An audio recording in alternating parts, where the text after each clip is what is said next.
Okay అండి. ఇప్పుడు second method చూసుకుంటాం. సెకండ్ మెథడ్ ఏంటంటే లూపింగ్ అనమాట. సో మినిమం వాల్యూ, మాక్సిమం వాల్యూని ఫైండ్ అవుట్ చేయడానికి మనం లూపింగ్ యూజ్ చేసుకుని అలా ఫైండ్ అవుట్ చేద్దాం. ఇది ప్రాబ్లం అనమాట.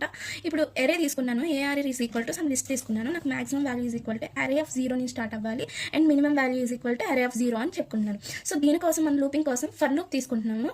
For I in array. For I in array means అంటే అరే ఐ అనేది అరేలో ఉండాలి. ఐ అనేది ఎక్కడి నుంచి స్టార్ట్ అవ్వాలి అంటే ఇనిషియల్గా చెప్తున్నాం 0 నుంచి స్టార్ట్ అవుతుంది. సో ఇప్పుడు మనకి కండిషన్స్ తీసుకుంటున్నాం అనమాట మినిమం వాల్యూకి. If i less than min value, ఒకవేళ ఐ అనేది చిన్నది దేనికన్నా మినిమం వాల్యూ కన్నా చిన్నది అయితే ఐ అనేది దేనిలో స్టోర్ చేయమంటున్నాం, minimum value equal to I అని స్టోర్ చేయమంటున్నాం. If i less than max value equal to I.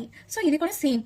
I అనేది పెద్దదైంది అనుకో మ్యాక్స్ వాల్యూ కన్నా, మ్యాక్స్ వాల్యూలో నాకు ఐ కావాలి అని ప్రింట్ చేసుకోవాలి అనుకుంటున్నాం. So print max min value max equal to ఇది తెలిసిందే కదా మీకు, మ్యాక్స్ వాల్యూ కావాలి అని చెప్పుకుంటున్నాం అనమాట. సో ఇప్పుడు వచ్చేసరికి మనకి వర్కింగ్ చూద్దాం.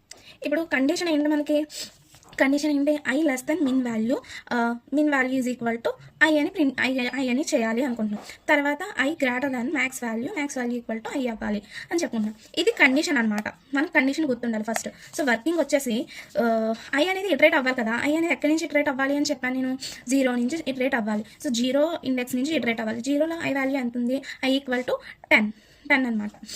ఇప్పుడు కండిషన్ వైజ్ కండిషన్ చూస్తున్నారు కదా, ఇక్కడ I less than max value. So max value కూడా min value, sorry first condition min value తీసుకున్నాం కదా. So I less than min value ఇక్కడ ఎక్కడి నుంచి స్టార్ట్ అవ్వాలని చెప్పాను, అరే ఆఫ్ 0 ఇండెక్స్ నుంచి స్టార్ట్ అవ్వాలి. సో 10 అనేది తీసుకున్నాను ఇక్కడ, 10 లెస్ దెన్ 10. సో ఇక్కడ కండిషన్ ఏమైంది, రాంగ్ అయిందనమాట. ఇక్కడ సెకండ్ కండిషన్కి వచ్చింది. సెకండ్ కండిషన్ కూడా ఐ అనేది ఇక్కడ లూప్ ఎంత 10 కదా. సో 10 దగ్గరికి వచ్చింది, 10 గ్రేటర్ దెన్ 10. ఇక్కడ కూడా కండిషన్ అనేది ఫాల్స్ అయిందనమాట. ఇప్పుడు 5 దగ్గరికి వచ్చింది అన్న, 5 అంటే 5 దగ్గరకు వచ్చిందండి, ఐ ఈక్వల్ టు 5 అయింది. ఇప్పుడు నెక్స్ట్ ఐ అనేది ఇటరేట్ అవుతుంది అనమాట. ఐ ఈక్వల్ టు 5 అయితే ఐ వాల్యూ అంతా 5 లెస్ దెన్ 10. మ్యాక్స్ వాల్యూ ఇక్కడ 10. So 5 less than 10. సో ఇక్కడ కండిషన్ అనేది ట్రూ అయింది, ఇక్కడ రాంగ్ అయింది అనమాట. నెక్స్ట్ లూప్ అనేది ఐ ఈక్వల్ టు 20 దగ్గరకు వస్తుంది, 20 లెస్ దెన్ 10.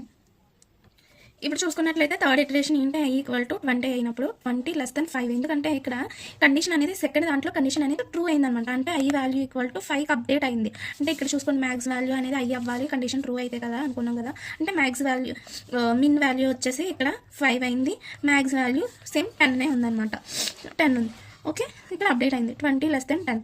అంటే ఇక్కడ ఈ కండిషన్ అనేది ట్రూ అయిందనమాట. థర్డ్ స్టేట్లో ఈ కండిషన్ ట్రూ అయింది. అంటే మిన్ వాల్యూ ఈక్వల్ టు 5 ఉంది, మ్యాక్స్ వాల్యూ ఈక్వల్ టు ఎంత అప్డేట్ అయింది, 20కి అప్డేట్ అయింది అనమాట. ఐ వాల్యూ అనేది 20 అప్డేట్ అయింది. ఇప్పుడు ఫోర్త్ ఇటరేషన్లో చూసుకున్నట్లయితే ఐ వాల్యూ ఎంత రావాలి, ఫోర్త్ ఇటరేషన్ చూసుకుంటే ఐ వాల్యూ 3 అవ్వింది. సో 3 లెస్ దెన్ 5 అంటే కండిషన్ ట్రూ అయింది అనమాట. సో ఇక్కడ ఐ అనేది కండిషన్ ట్రూ అయింది, ఇక్కడ ఐ వాల్యూ అనేది 3 కదా. సో ఇప్పుడు దీన్ని మినిమం వాల్యూలో పెట్టుకుంటున్నాం. అంటే 3 మినిమం వాల్యూ వచ్చేసరికి ఇక్కడ 3కి అప్డేట్ అయింది, ఇక్కడ కండిషన్ ఫాల్స్ అయింది. అంటే మనకి మ్యాక్సిమం వాల్యూ కూడా 20 ఉందన్నమాట. సో 320 వచ్చింది, మిన్ వాల్యూ 20. ఇది ఫిఫ్త్ ఇటరేషన్కి వచ్చేసరికి ఐ వాల్యూ ఎంత అవ్వాలి, 15 అవ్వాలి. సో ఐ ఈక్వల్ టు 15 అంటే ఇక్కడ 15 లెస్ దెన్ 5 అంటే ఇక్కడ కండిషన్ ఫాల్స్ అయింది. ఇక్కడ కూడా కండిషన్ 15 గ్రేటర్ దెన్ 20 అంటే ఇక్కడ కూడా కండిషన్ ఫాల్స్ అయింది. సో టోటల్గా మనకి మిన్ వాల్యూ వచ్చేసి 3 అయింది, మ్యాక్సిమం వాల్యూ వచ్చేసరికి 20 అయింది. ఇలా 20కి అప్డేట్ అయింది అనమాట ఈ ప్రోగ్రామ్.